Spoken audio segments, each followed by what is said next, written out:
Halo semuanya, di video kali ini kita akan membahas mengenai perusahaan dagang. Nah, kalau untuk UTS kemarin kita membahas mengenai perusahaan jasa ya. Nah, sebenarnya untuk beberapa step pada setupnya itu ada yang sama, tapi pada perusahaan dagang ini kita lebih komplikated karena kita menggunakan step yang lebih banyak dibandingkan saat input untuk perusahaan jasa.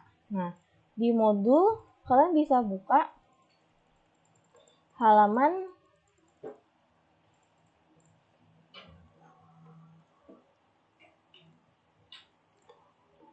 halaman 36 untuk lihat perbedaannya. Nah, di sini kalian bisa lihat perbedaan pada saat kita menginput pada perusahaan jasa dan pada perusahaan dagang. Nah, di perusahaan jasa kita hanya menggunakan setup dari step 1 sampai step 9. Untuk perusahaan dagang kita menggunakan step 1 sampai step 20, tapi total step yang kita gunakan itu hanya 18 step.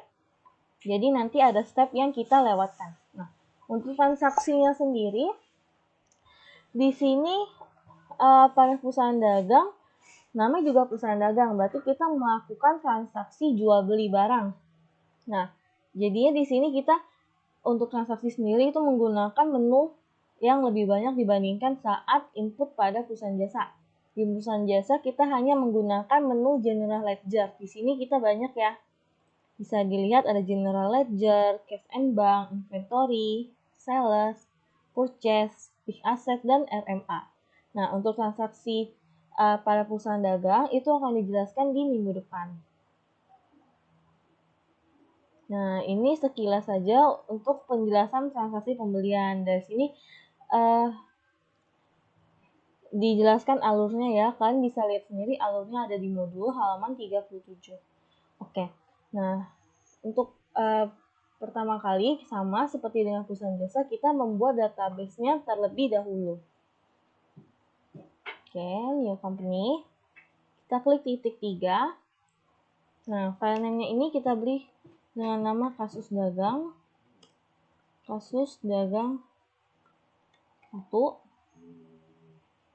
Oke, kita create. Nah, pastikan lokasi penyimpanan file kalian ini sudah benar. Jangan sampai kejadian kayak seperti waktu kuis dan UTS. Banyak yang filenya ini hilang atau nggak tahu kemana. Nah, sebenarnya teman-teman itu filenya tidak hilang, tapi kalian mungkin lupa save-nya itu di mana. Jadi setelah kalian save ini, kalian pastiin dulu beneran ada atau tidak filenya di folder kalian yang kalian mau save. Oke, kalau sudah kita klik OK. Oke, untuk ini loadingnya kadang emang suka lama. Jadi kalau kalian loadingnya lama itu jangan panik ya, karena itu bukan masalah.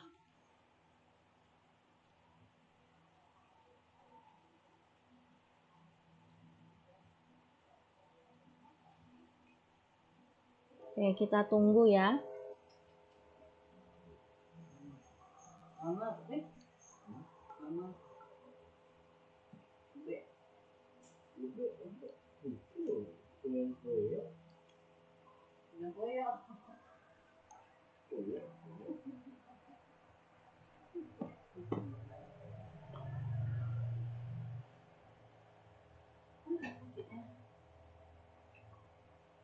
Mana ya? Teruskan coba pulang ya. Wah, mau ya.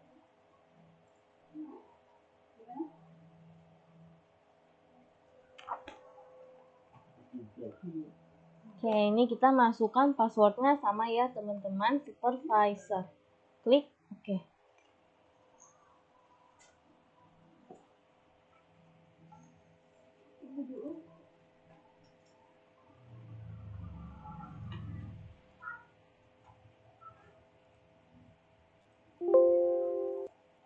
Oke, ini kita pilih bahasa Inggris, next. Setupnya yang advanced setup. Next lagi. Nah, pada kasus perusahaan dagang kali ini kita menggunakan 2 mata uang. Nah, kalian bisa lihat di modul. Di sini kita menggunakan dua mata uang, yaitu rupiah dan dolar. Nah, kita input mata uangnya dulu. Yang pertama itu rupiah. Rate-nya ini 1. Nah, rate tab-nya itu otomatis ya teman-teman, gak usah diubah. Country-nya Indonesia. Simbolnya ini bisa Rp atau IDR. Nah, kita tinggal enter ke bawah aja, kita masukkan dolar. Nah, untuk rate dolar ini sebenarnya kita sesuaikan juga dengan soalnya ya, tidak selalu 9.500. Kalau di modul ini kita rate-nya 9.500. Nah, country-nya kita ketik Amerika, simbolnya dolar. Oke. Kalau sudah seperti ini, kita tinggal next.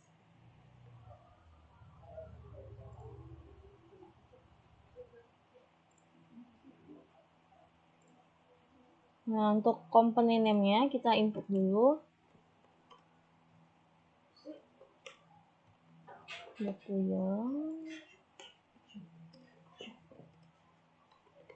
Arwana Tangerang. Oke, untuk cut off-nya di sini adalah tanggal 30 September 2010. Jangan lupa fiscal year ini kita samakan dengan tahun yang kita tulis di cut off. Berarti fiscal year-nya 2010. Nah, default period ini kita biarkan saja, tidak usah diubah. Kalau sudah, kita klik next. Ini di next saja. Nah, selanjutnya yaitu chart of account. Nah, di chart of account ini kalian bisa lihat kalau sebelumnya itu kita hanya pakai rupiah. Karena kita di sini memakai dua mata uang, rupiah dan dolar, maka di chart of account-nya juga untuk akun-akun defaultnya ini ada dua. Kayak gini, ada account receivable rupiah dan ada account receivable dolar. Oke, nah untuk akunnya kita masukkan dulu ya satu-satu. Nah, untuk account receivable, account payable, dan earning ini kita ubah dulu namanya. Ini menjadi piutang dagang rupiah.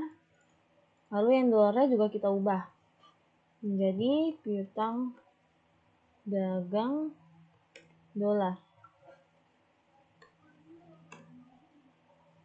Utang ini juga kita ubah utang dagang rupiah dan utang dagang dolar.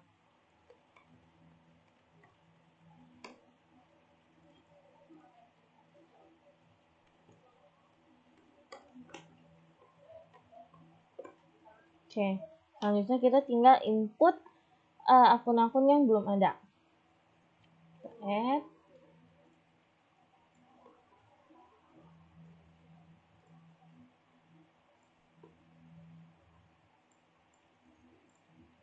Oke.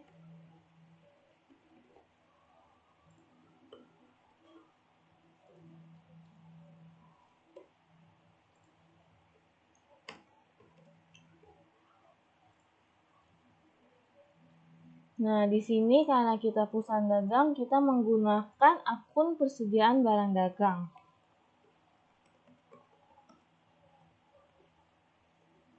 Nah, akun tab-nya inventory ya, bukan other current asset. Kita klik next.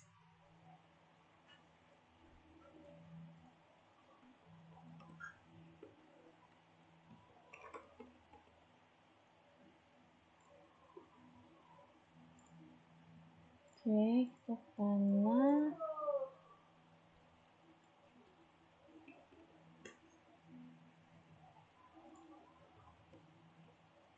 Next. Bangunan. Akun WM-nya bangunan.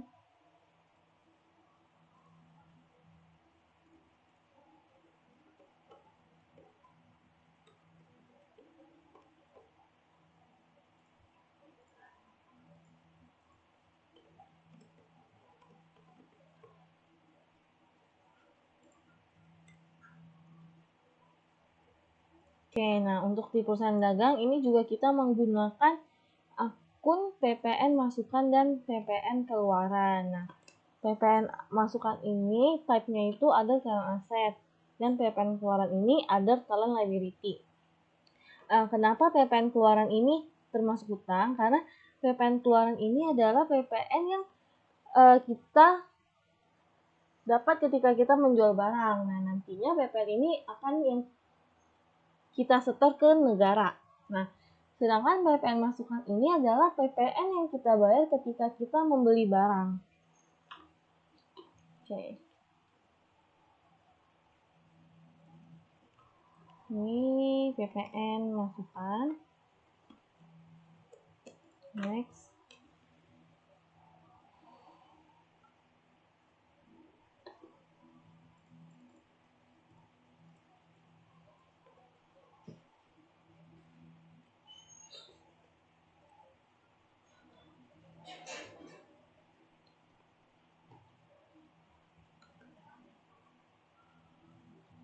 Yang PPN ini 0202.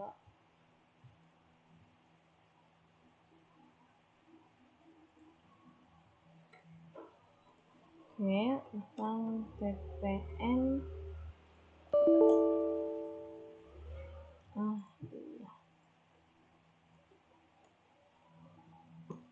itu 0302 ya, kita next. Utang dagang sudah ada, utang lain-lain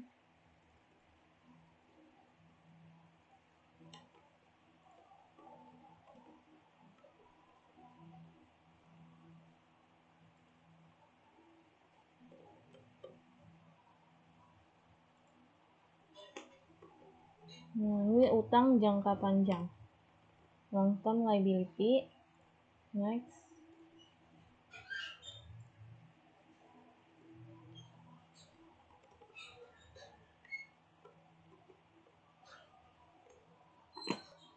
Untuk nomor akunnya ini nggak harus sama ya teman-teman, asalkan kepala akunnya ini benar ya. Oke, kita next.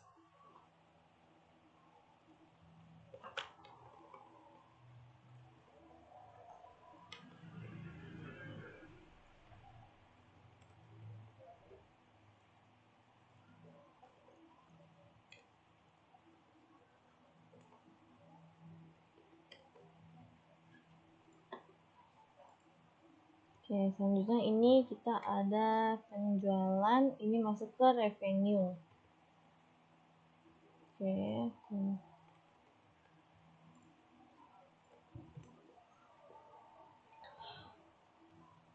Oke, selanjutnya untuk retur penjualan, diskon penjualan, ini account tab-nya sama ya, revenue, karena dia langsung mengurangi penjualan.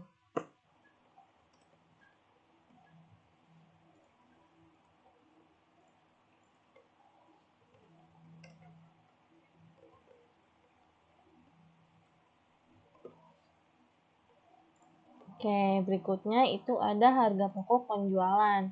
Nah, harga pokok penjualan ini account tab-nya adalah cost of goods sold.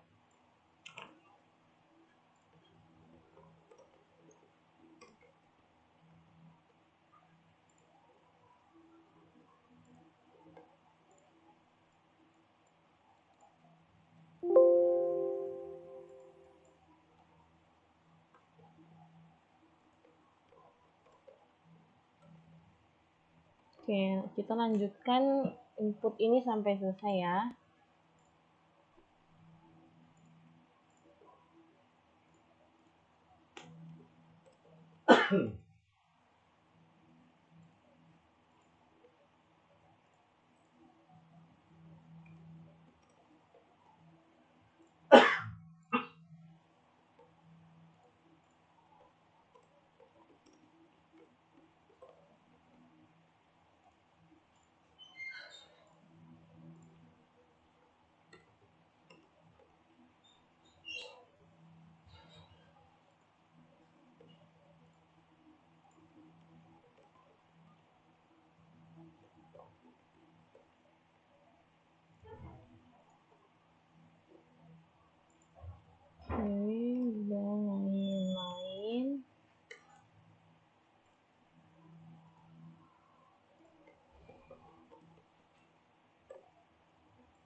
akun yang sudah ada dari Accurate itu tidak perlu ditambahkan lagi ya.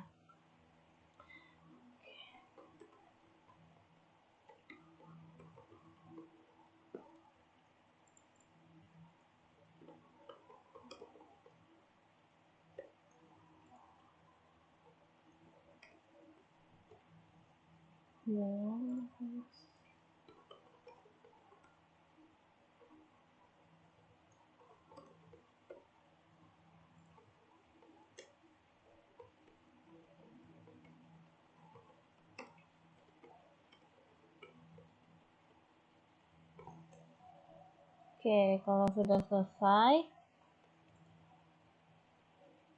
kalau sudah lengkap, kita isi default account form-nya. Sini opening balance equity pada laba ditahan. Untuk saldo opening balance, kalian bisa langsung isi di sini. Nah, saldo opening balance ini tetap ya, kayak yang dibilang di atas, kecuali untuk akun accounts receivable, account payable, inventory, fixed asset, dan accumulated depreciation, itu tidak bisa kita isi di sini. Jadi opening balance yang kita isi di sini adalah selain akun-akun yang di atas ya. Ini ada kas bank BCA, sewa dibayar di muka, utang PPN, utang bank ABC, lalu saham biasa, agio saham.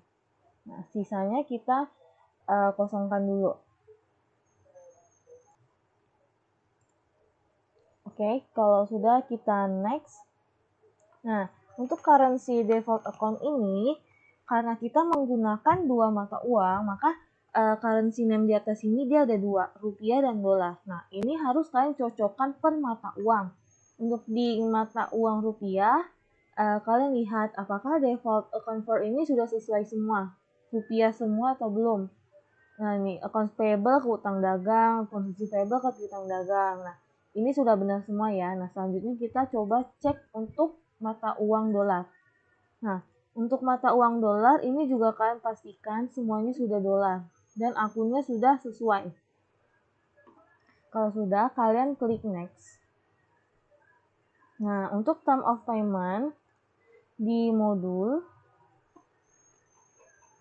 nah di modul ini kita menggunakan dua term of payment. Jadi pada perusahaan dagang itu biasanya dalam penjualan atau pembelian ada yang namanya jangka waktu pembayaran. Nah, di sini jangka waktu pembayarannya itu ada dua, yaitu 210 N30 dan COD. Nah, untuk term of payment 210 N30, arti dari term of payment ini sendiri kan, kita akan mendapatkan diskon sebesar 2% jika melunasi dalam waktu 10 hari. Tapi jangka waktu pembayaran kita masih sampai dengan 30 hari. Nah, maka dari itu kita isi di sini diskonnya 2. Oke, diskon days-nya 10, net due in-nya ini 30. Berarti jatuh temponya adalah dalam 30 hari. Nah, namanya ini akan otomatis terketik ya. Jadi kalian nggak usah ketik manual si name-nya ini. Nah, untuk yang kedua kalian tinggal enter aja. Nah, untuk term of payment COD, karena dia COD berarti diskonnya tidak ada, kita 0, diskon days-nya juga 0, net due ini juga 0, karena dia pembayaran tunai. Nah, selanjutnya, dalam transaksi perusahaan dagang juga ada yang namanya pajak, jadi barangnya itu dikenakan pajak. Di sini kita menggunakan pajak pertambahan nilai. Nah, di sini kita kasih kode T, name-nya ini PPN, description-nya pajak pertambahan nilai. Nah, rate-nya itu 10%. Nah, untuk sales tax, ini kita pilih PPN keluaran. Nah, untuk purchase tax, kita pilih PPN masukan. Ini ya, teman-teman, PPN masukan. Nah, sales tax account name dengan purchase tax account name di sini, dia akan otomatis keluar nama account name-nya. Jadi ini tidak diisi manual ya. Nah, kalau sudah kita klik next. Nah, di sini ada mengenai customer type dan shipment method. Jadi biasanya perusahaan itu ada tipe-tipe pelanggannya. Jadi misalnya ada pelanggan umum dan pelanggan VIP. Tapi untuk di contoh kasus ini kita belum menggunakan customer type, jadi hanya ada general. Ya, untuk segment methodnya di sini ada menggunakan pick up dan truck. Nah, ini kita input pick up dan truck. Kalian langsung ketik aja pick up dan truck. Oke. Nah, kalau sudah kan klik next. Nah, sebenarnya untuk customer type segment method sama yang sebelumnya itu kan kalau mau tambahin klik add juga boleh. Ya, kan tinggal isi di sini. Tapi kalau kalian mau isi langsung di tabel ini juga nggak apa-apa. Oke, kita next. Nah, selanjutnya untuk customer dan vendor. Ini masih sama dengan seperti di perusahaan jasa, kalian isi aja nama customer number-nya, nama pelanggannya, opening balance-nya berapa, kalian masukkan. Nah, bedanya di sini kita ada pakai pajak. Di sini ada kolom teks 1. Ini kita isi dengan PPN. Ya. Nanti dia akan muncul nih dari pajak yang sudah kita input tadi, namanya PPN. Nah, untuk kolom teks 2 ini kalian tidak usah isi. Oke. Nah, di sini juga kita harus isi term atau jangka waktunya. Nah, jangka waktunya ini di kasus di modul itu adalah 210 M30. Kalian klik yang tombol ini ya. Tombol segitiga ke bawah ini. Ada pilihannya nanti. Ada 210 M30 dan COD. Kalau kalian mau ubah, tinggal klik aja. Oke, kalau sudah benar semua, kita next. Selanjutnya untuk isi data vendor atau supplier, sama ya. Kalian isi dulu nomor vendornya, nama vendornya siapa, lalu opening balance-nya. Nah, jangan lupa di sini juga dikenakan pajak dan term. Jadi kalian harus isi, jangan lupa. Karena kalau kalian tidak isi, nanti waktu kita masuk ke transaksi, dia tidak akan memperhitungkan pajaknya. Dan juga tidak ada jangka waktu pembayaran. Jadi yang harusnya dia dapat diskon, kita hitungnya jadi nggak dapat diskon. Kenapa? Karena kita nggak ada tetapin jangka waktu pembayarannya di awal. Oke, selanjutnya kalau sudah kita next. Oke, selanjutnya ini mengenai warehouse atau gudang. Nah, jadi pada perusahaan dagang biasanya itu ada gudang untuk penyimpanan inventory. Nah, gudangnya itu bisa lebih dari satu. Oke. Nah, di sini ada gudang 1 dan gudang 2. Gudang 1 ini sebagai gudang pusat dan gudang 2 sebagai gudang cabang. Di sini kalian bisa langsung klik aja, langsung ketik aja gudang 1, deskripsinya gudang pusat, dan person in charge-nya ini adalah orang yang bertanggung jawab di gudang tersebut. Nah, kita tulis aja langsung. Untuk gedung 2-nya, kalian tinggal enter ya teman-teman. Nih, kayak gini. Oke. Untuk di bawahnya ada item kategori. Item kategori ini biasanya untuk kategori persediaan yang kita jual. Misal kita ada jual tas, sepatu, perhiasan. Nah, itu kita tulis di sini. Nah, untuk kasus ini, kategori barang yang dijual itu hanya ada tas. Nah, kita ketik, langsung klik aja di sini, tas. Nah, kalian kalau mau klik add di sini juga boleh. Tapi biar langsung lebih cepat, kalian boleh langsung ketik di sini. Oke, kita next. Nah, di sini ada item default account. Di sini kita ngelink akunnya. Jadi inventory ini dia ke-linknya itu ke akun apa? Nih, inventory berarti kita bikinnya ke persediaan barang dagang. Sales ini kita ke penjualan. Sales return, retur penjualan. Item sales discount, diskon penjualan atau diskon ya. Good in transit ini kita masuk ke persediaan barang dagang. Kenapa? Karena good in transit ini mengenai barang persediaan kita yang masih di jalan. Nah, jadi itu sudah kita hitung sebagai persediaan kita. Nah, cost of goods sold ini harga pokok penjualan. Purchase return ini juga kita masuk ke persediaan barang dagang. Kenapa? Karena ketika kita melakukan retur pembelian, otomatis persediaan kita akan langsung kita kurangi. Ya, kita akan langsung mengurangi persediaan barang dagang. Nah, untuk expense account ini kalian masukkan ke beban SDM kantor saja. Nah, terakhir ambil good account ini kalian masukkan ke utang lain-lain. Jadi ambil good account ini adalah akun untuk barang-barang yang belum tertagih. Oke. Kalau sudah dimasukkan semua akunnya, kita klik next. Nah, selanjutnya ini kita memilih metode pencatatan inventory. Di sini dia ada menyediakan dua metode, ada average dan first in first out.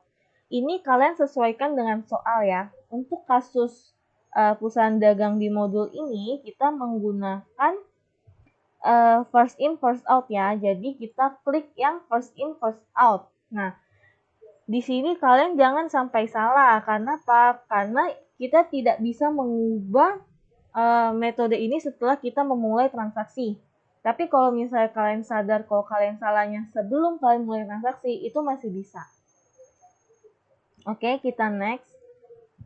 Nah, di sini kita memasukkan daftar inventory yang kita punya. Nah, untuk inventory, kalian harus lihat untuk baris pertama ini dikosongkan. Jadi tidak perlu kalian isi. Jadi langsung kalian enter aja ke bawah, ya.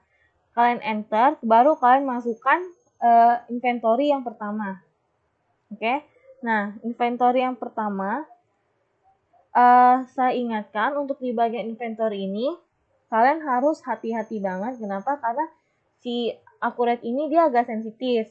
Sensitifnya itu adalah kalau kalian sudah selesai baris pertama, lalu kalian lagi di baris kedua, terus tiba-tiba kalian baru ingat ternyata atau baru kelihat nih, ternyata di baris sebelumnya kalian ada salah ketik. Misalnya kuantitinya harusnya 600, ternyata kalian bikinnya cuma 60. Nah, kalian balik nih ke atas dari baris ketiga ke baris kedua. Nah, itu dia langsung error.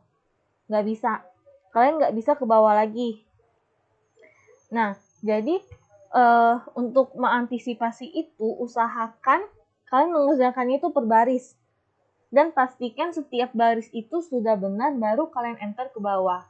Nah, kalian juga harus hati-hati mengarahkan kursor. Walaupun kalian nggak sengaja nih keketik ke baris yang di atasnya, itu dia bisa langsung error. Ya. Nah, kalau kalian takut kejadian seperti itu, kalian bisa mungkin lebih gampangnya klik add, jangan langsung isi di tabel. Nah, kalau klik add ini kalian sama, kalian tulis item numbernya, lalu namanya apa, description-nya misalnya tas punggung.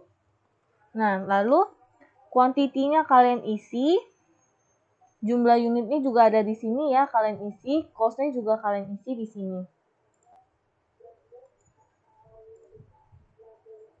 Oke, nah kalau udah, sama warehouse OB-nya. Jadi di sini warehouse OB ini gunanya untuk kita tahu barang ini ditaruhnya di gudang mana. Oke, nah kalau sudah nanti kalian tinggal klik OK ya.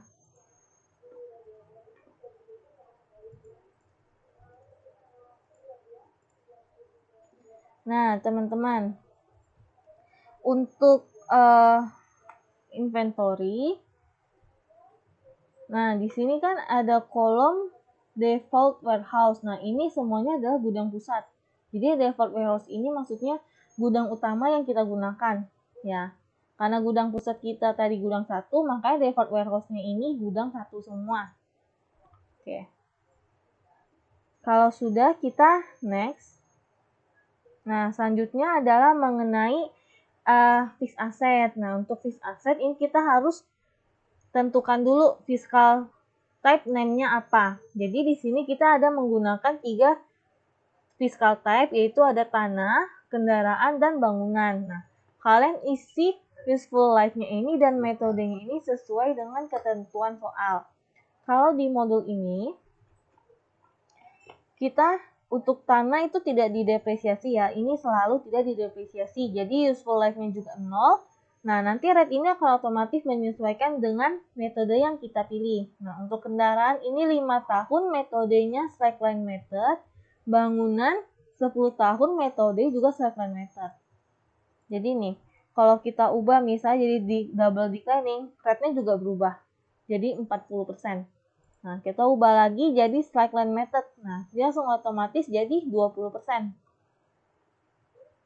Nih. Kalian cuma perlu isi fiscal type-nya, useful life, sama metodenya. Rate-nya nanti otomatis. Oke, kalau sudah kita next. Nah, di sini kita masukkan fiscal asset, fixed asset type kita.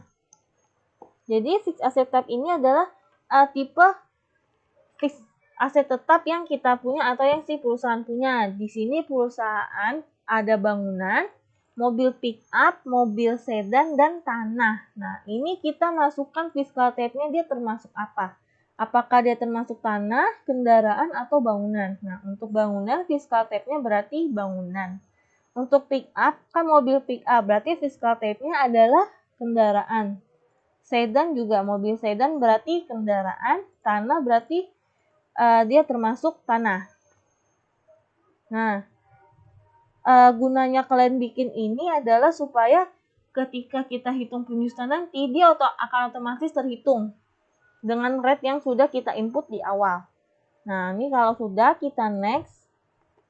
Oke, selanjutnya adalah kita memasukkan informasi mengenai semua aset tetap yang kita punya. Mulai dari nama asetnya, aset type-nya, purchase date, usage date, estimated life-nya. Nah, estimated life ini ada 2 dalam tahun dan bulan. Nah, biasanya kita menggunakan yang tahun, tapi kalau misalnya dia ada bilang umur manfaatnya ini ada 10 tahun, ada 3 bulan atau 6 bulannya, nah kalian masukkan di sini 6 bulannya. Seperti itu. Lalu di sini juga ada depreciation methodnya apa, aset account-nya apa, jadi dia ke-link-nya itu kemana. Ya, jadi untuk aset bangunan berarti aset account-nya bangunan. Sedan sama pick up ini termasuk account kendaraan. Ini kalian sesuaikan lagi dengan soal ya.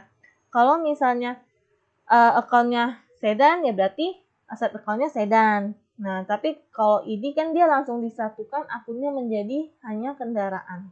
Lalu kita masukkan juga akun depre-nya. Nah, ini sama ya, kita klik lalu kita klik yang tanda segitiga di bawah ini, klik. Nah, kita pilih dia akun penyusutannya yang mana, bangunan, kendaraan, atau yang lain. Nah, kita next. Ini tabelnya dia agak panjang. Nah, selanjutnya ini depreciation expense-nya juga sama. Kalian klik yang segitiga di sini. Kalian pilih beban penyusutannya, beban penyusutan apa. Kalau di kasus ini dia semuanya disatukan. Tapi kalau misalnya di soal dibedakan, ada beban penyusutan gedung, beban penyusutan kendaraan, itu kalian tetap harus menyesuaikan dengan asetnya. Berarti kalau dia bangunan, berarti depreciation expense-nya adalah beban penyusutan bangunan. Seperti itu. Nah, intangible ini untuk aset yang tidak berwujud. Jadi karena kita semuanya berwujud, intangible ini kalian jangan klik, karena kalau nanti keklik nanti dia ada kecentang. Nah, itu jangan ya, kita langsung ke expense account.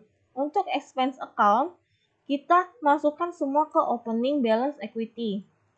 Oke, caranya sama ya, kita klik lalu kita klik tanda segitiga yang ke bawah ini. Kita pilih opening balance.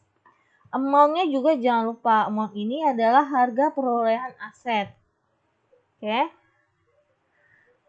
Ini harga perolehan asetnya untuk satu aset ya, bukan untuk semua aset. Nah, kalau aset tersebut mempunyai nilai sisa, kita masukkan ke salvage value. Ini untuk nilai sisa. Nah, di sini kolom fiscal FA, di sini maksudnya adalah apakah aset yang kita punya ini termasuk dalam kategori pajak. Fiskal ini kan secara pajak. Oke, makanya di sini kita centang semua. Ini adalah semua aset fiskal. Nah, lalu kuantitinya di sini kita kuantitinya satu semua ya. Tapi kalau misalnya dia punya 2 sedan, berarti kita bikin kuantitinya 2. Nanti dia amount-nya totalnya itu nanti ada 2, jadi 100 juta dan 100 juta ada 200 juta ya. Kalau di sini kita hanya ada 1 untuk setiap aset tetapnya. Nah, kalau sudah kita next. Nah, sebelum di next, si fixed asset ini, fixed asset list, tabel ini sebenarnya dia hampir sama sensitifnya dengan waktu kita input inventory list. Jadi kalau kalian salah, kalian tidak bisa balik ke atas,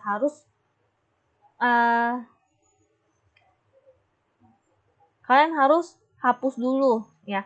Jadi kalau misalnya kalian nggak sengaja nih kursornya ketekan ke atas ya kan, ini berlaku untuk inventory dan aset tetap ya. Kalian nggak sengaja tekan kursornya ke atas nih pas lagi ngetik, nah itu kan dia langsung error. Nah kalau udah error begitu, kalian harus hapus dulu semua yang udah kalian input nih. Misalnya di inventory tadi kalian salah kan, berarti kalian hapus semua yang udah kalian input di inventory itu. Nah kalian ulang lagi input dari yang item pertama, tapi kalian tidak bisa menggunakan item number yang sudah digunakan sebelumnya. Harus kalian ganti dengan nomor yang lain. Oke. Fixed asset juga sama. Nah, nih. Jadi kalau kodenya udah pernah kalian pakai, pas kalian hapus itu semua, pas udah error, terus kalian bikin ulang, kalian nggak bisa gunain kode yang sudah kalian tulis tadi. Jadi harus kalian ubah. Oke. Nah, kalau sudah ini kita next.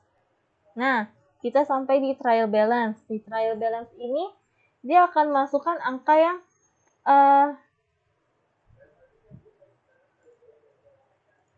sudah kita masukkan di chart of account ya. Nah, di sini juga dia udah ada piutang dagang, hutang dagangnya, tanah dan bangunannya ini udah ada. Oke. Nah, di akun penyusutan ini seharusnya masih 0 ya. Nah, ini nanti akan muncul setelah kita period end. Nanti selanjutnya habis ini ya. Kita next dulu. Nah, di sini ada step terakhir. Kita klik here to edit other preference. Diklik ini. Lalu kita lihat di paling kiri. Kita ambil menu purchase. Nah, di purchase ini kita isi default difference ambil account. Nah, di sini saya sudah diisi sebelumnya, tapi harusnya tampilan di kalian adalah ini kosong. Ya, akun ini belum ada, jadi kalian harus new GL account. Kalian buat penerimaan barang belum ditagih. Oke. Barang belum ditagih. Nah, account tab-nya itu adalah cost of goods sold ya. Nah, kalau sudah kalian oke, kalian klik oke. Nah, nanti kalian pilih sebagai default difference ambit account di sini ya. Nah, kalau sudah, kita beralih ke menu feature yang 2 dari atas ya. Nah, di sini kita checklist kotak 3 pertama dari atas, yaitu yang multi warehouse, lalu warehouse quantity can lebih besar dari 1, 0, dan yang ketiga itu multi unit ya, yang kita checklist ini. Yang lainnya kan sudah ada yang di checklist, ini kalian biarkan saja ya, jangan di unchecklist. Oke, jadi yang di checklist ada 5. Nah, kalau sudah semua, kita klik oke. Nah, kita berarti setup kita sudah selesai, kita klik last. Oke, finish. Nah,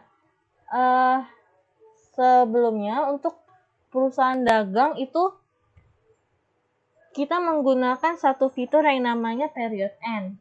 Pada perusahaan jasa itu sebelumnya tidak ada ya. Nah, di sini kita ada period end. Nah, period end ini untuk apa? Period end ini sebenarnya untuk kita jadi dia kalau kita period end, dia akan membuat jurnal otomatis untuk akumulasi penyusutan untuk depre kita berapa. Nah, kapan kita harus membuat period end? Jadi period end itu harus kita buat setelah kita set up ya. Hal pertama yang kita lakukan setelah kita set up adalah membuat period end ya. Lalu kemudian saat akhir bulan, jadi setelah kita selesai transaksi sampai dengan penyesuaian, kita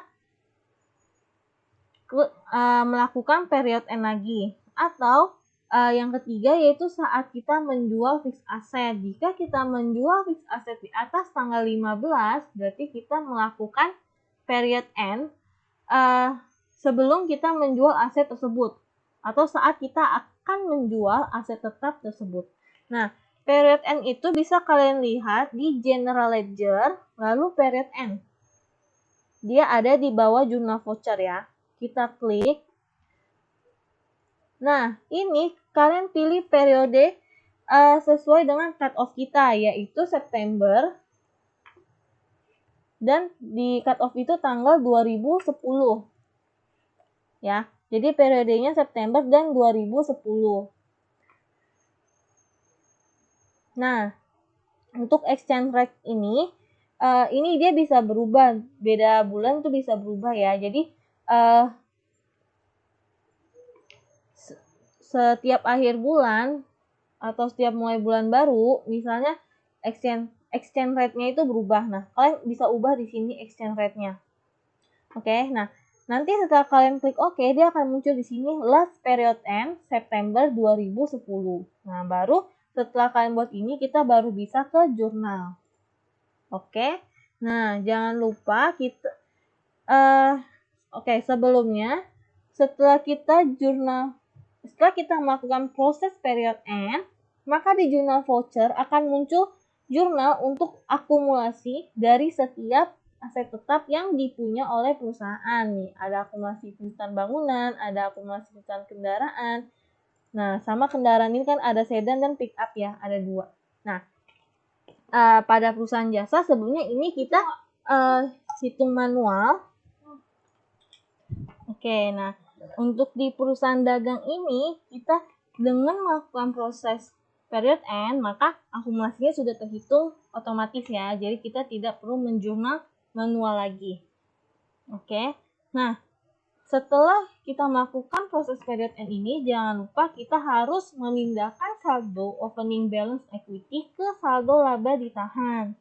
Nah, jurnalnya sama ya, seperti di perusahaan jasa, opening balance equity pada laba ditahan.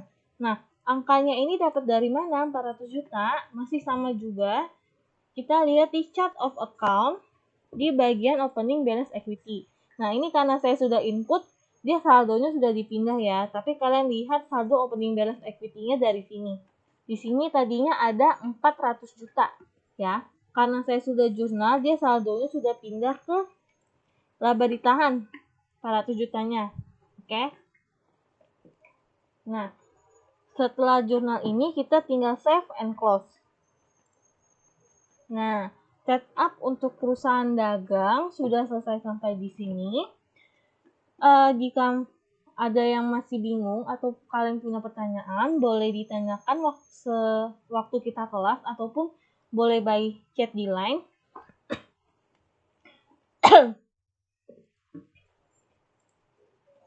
Oke, yang terakhir kalian tinggal tutup filenya ya. Seperti biasa kita exit, close data, yes, backup, yes.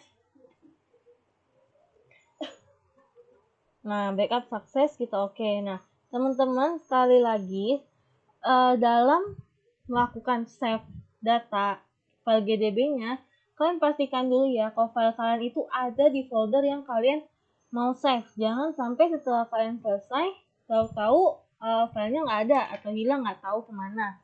Ya, jadi tolong dipastikan.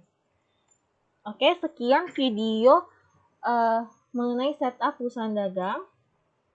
Mohon maaf apabila saya ada salah-salah kata atau masih ada yang kurang jelas. Terima kasih semua yang sudah menonton.